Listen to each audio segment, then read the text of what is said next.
कैसे हैं? मैं हूं आर के सुमन। आप देख रहे हैं समाचार विश्लेषण साइट को। समाचार विश्लेषण साइट पर मैं आज आपको बताऊंगा कि किस प्रकार से एंटेलिया मामले में सचिन वाजे को गिरफ्तार किया गया और गिरफ्तार करने वाली टीम कोई मामूली नहीं है। वह टीम जो है वह एनआईए की टीम है और नेशनल इन्वेस्टिगेशन एजेंसी की टीम है और यह एक दिन महाराष्ट्र में होना ही था। उसी विषय में मैं आज आपको बताऊंगा। दोस्तों, सचिन वाजे 2004 से ही कल्प्रिट घोषित हो चुके हैं। वे सस्पेंड भी थे और यूनुस मामले में वे पकड़े गए थे, लेकिन उसे बाद में छोड़ दिया गया था और छोड़ने के बाद वह बहुत दिनों तक नौकरी से बर्खास्त रहे। लेकिन उद्धव सरकार के आने के बाद उसे एक मामूली जो एसआई है उसे वहां पर उठाकर क्राइम ब्रांच में एपीआई के पद पर उसे रख दिया गया और वह डायरेक्ट जो है, दरअसल ऐसा नहीं कहना चाहिए कि वह परमवीर सिंह को रिपोर्टिंग करते थे। परमवीर सिंह को रिपोर्टिंग नहीं करते थे, वह उद्धव सरकार की खासम खास थे, जिसमें कि एयू हो या आपको उद्धव हो या गृह मंत्री हो, वे सबसे डायरेक्ट जुड़े हुए थे। वह यहाँ तक कहा जा सकता है कि परमवीर सिंह से भी ऊपर की पदवी पर थे और इस प्रकार के लोगों को किस प्रकार से सरकार तरजीह देती है, यह सोचने वाली बात है और ऐसा किसी महत्वपूर्ण सरकार को ऐसा नहीं करना चाहिए था और यह वहाँ पर होता रहा है। दरअसल जो बेस है शिवसेना का, वह बेस दरअसल जो है सो बहुत कमज़ोर है और वहाँ से क्राइम से जुड़कर ये लोग ऊपर आए हुए हैं, राजनीति में आए हुए हैं। जिस प्रकार से दाऊद इब्राहिम का खेल मुंबई में चलता रहा, तो दाऊद इब्राहिम के खेल को समाप्त करने के लिए शिवसेना को अपना हथियार उठाना पड़ा और उस प्रकार से वहाँ पर हिंदूवादी जो लोग थे वह चले। लेकिन अभी जो वर्तमान स्थिति है उसमें जो शिवसेना की स्थिति है या एनसीपी की स्थिति है, वह बिल्कुल ही नाजुक परिस्थिति में पहुंच चुकी है और दिल्ली में उन्हें तलब किया गया था, जो कि शरद पवार ने उन्हें बुलाया था और यह थे आपको अनिल देशमुख। अनिल देशमुख का जो कार्य की जो प्रणाली थी वह शुरू से ही अच्छी नहीं थी। वह माना जा रहा था कि ये किसी न किसी प्रकार के घालमेल में पड़े हुए हैं और ऐसा क्यों पड़े हुए थे, उनकी क्या समस्या थी। तो अनिल देशमुख जो है कुछ दिन में जब वह त्यागपत्र देंगे तब आप जान सकेंगे कि उनमें क्या सब घालमेल था।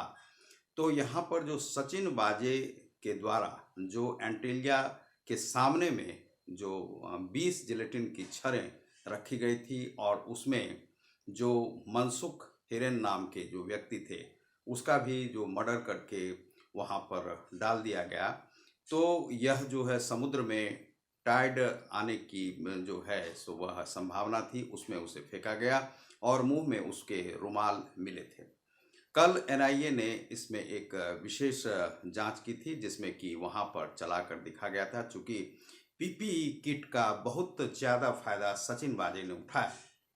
सचिन वाजे ने यह कार्य आज ही से नहीं, यह दरअसल सचिन वाजे की जो स्थिति को आप जब जानेंगे तो वहाँ पर जितने भी माफिया हैं सबके सरगना के रूप में यही सचिन वाजे हैं और यह पुलिस का जो वर्दी पहन के पुलिस के वर्दी को एक घृणास्पद बनाने के लिए इन्होंने कार्य किया। अब सवाल यह उठता है कि महाराष्ट्र में यदि पुलिस की छवि ही अच्छी नहीं है तो महाराष्ट्र सरकार की क्या छवि अच्छी होगी? महाराष्ट्र सरकार किस प्रकार से काम करना चाहेगी? तो यहाँ पर महाराष्ट्र सरकार काम नहीं कर रही थी, वह केवल कोरोना काल में जो बंदी थी उसमें उगाही कैसे किया जाता है और कैसे किया जा सकता है, उसमें इसने एक्सटॉर्शन मनी के रूप में इससे वसूली करने के लिए इन लोगों को रख रखा था, जिसमें कि परमवीर सिंह भी थे और यहाँ पर सचिन वाजे भी थे। जितनी भी मौत की घटनाएं घटी हैं सचिन वाजे उसमें इन्वॉल्व हो सकते हैं, क्योंकि हर मामले में यह कहा गया है कि कहीं ना कहीं से कोई संदिग्ध पुलिस का व्यक्ति वहां पर देखा गया है।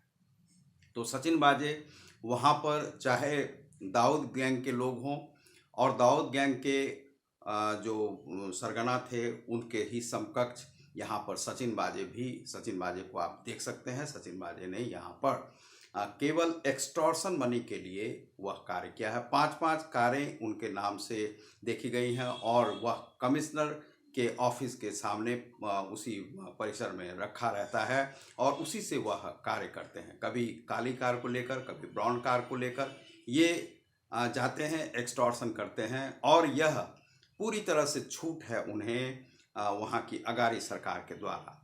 और यह जो रिलायंस कंपनी के जो मालिक हैं अनिल अंबानी के घर पर, मुकेश अंबानी के घर पर जैसे इस प्रकार से वह जिलेटिन को छोड़ दिया गया और उससे परखचे उड़ जाते उनके घर के, और यह भारत में जो सबसे बेहतरीन जो बिजनेसमैन है उनके घर के सामने ऐसा किया गया। और ऐसा कहा जाता है कि जिस प्रकार से सुशांत सिंह की मृत्यु हुई थी उसी प्रकार से उन्हें भी मारने की साजिश रची जा रही थी। अब यहाँ पर यह कहा जा रहा है कि सचिन वाजे एनआईए को जो है सो उसमें समर्थन नहीं कर रहे हैं और एनआईए का सपोर्ट नहीं कर रहे हैं। जो भी क्वेश्चन पूछा जा रहा है उसका वह जवाब सही से नहीं दे रहे हैं। एक कोर्ट ने उनके मामले को जो है सो खारिज कर दिया, क्योंकि उन्होंने कहा था कि एनआईए के कोई कर्मचारी उनके बीच और वकील के बीच में जब बात होगी तो वह वहाँ पर नहीं रहे। दरअसल ये सभी एक आतंकवादी गतिविधि है और वहाँ पर कोर्ट ने इसे खारिज कर दिया। कहा कि ऐसा क्यों किया जाएगा, आप वकील से बात कर रहे हैं तो वहाँ पर एनआईए के कर्मचारी रहेंगे, आप अपना कीजिए बात, जो भी करना है। जब एक संदिग्ध व्यक्ति जो कि मर्डर में शामिल हो और इस प्रकार के मिस्टीरियस रहस्य में रहकर इस प्रकार के कार्य को अंजाम देते हों, उस पर से विश्वास सरकार का तो मान लीजिए वहाँ की अगारी सरकार का नहीं उठेगा, वहाँ जो एसआईटी की टीम गठित की गई है उसका नहीं उठेगा, एटीएस की टीम का वहाँ पर नहीं उठेगा।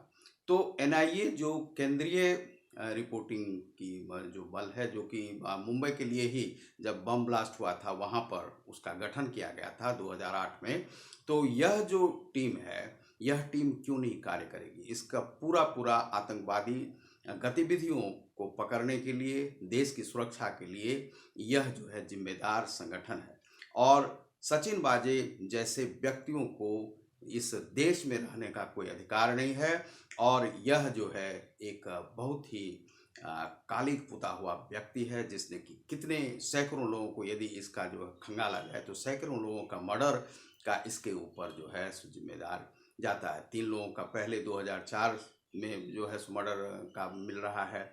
उसके बाद ये कितने जो है लॉकडाउन के टाइम में भी बहुत सारे लोग मरे हैं और उसमें भी इसका जो है हाथ होने की संभावना है। इस पर एनआईए की टीम को बहुत ही सख्ती से उससे पूछताछ करनी चाहिए और इससे जुड़े हुए जितने भी व्यक्ति हों उनको पकड़ के बंद करना चाहिए और उन्हें बहुत जल्दी से जल्दी फांसी दिलवाने की व्यवस्था करनी चाहिए। देश में ऐसी यदि पुलिस व्यवस्था रहती है तो पुलिस से विश्वास उठना तय है और पब्लिक जिस दिन जाग गया और पब्लिक जिस दिन इन सरकारों के खिलाफ में कार्य करने लगेगी तो उस दिन आप जान जाइए कि इसको अफगानिस्तान या पाकिस्तान बनने में देर नहीं रहेगा। यह भारत जो है एक लोकतंत्र पर विश्वास करता है। लोकतंत्र पर इसलिए विश्वास करता है क्योंकि यहाँ की जो सरकारें हैं वह लोकतंत्र के माध्यम से चुनकर आती है। किसी अगारी सरकार पर विश्वास करने का इन जनताओं को कोई अधिकार नहीं है और यहाँ पर यदि इस प्रकार से कार्रवाई नहीं की जाती है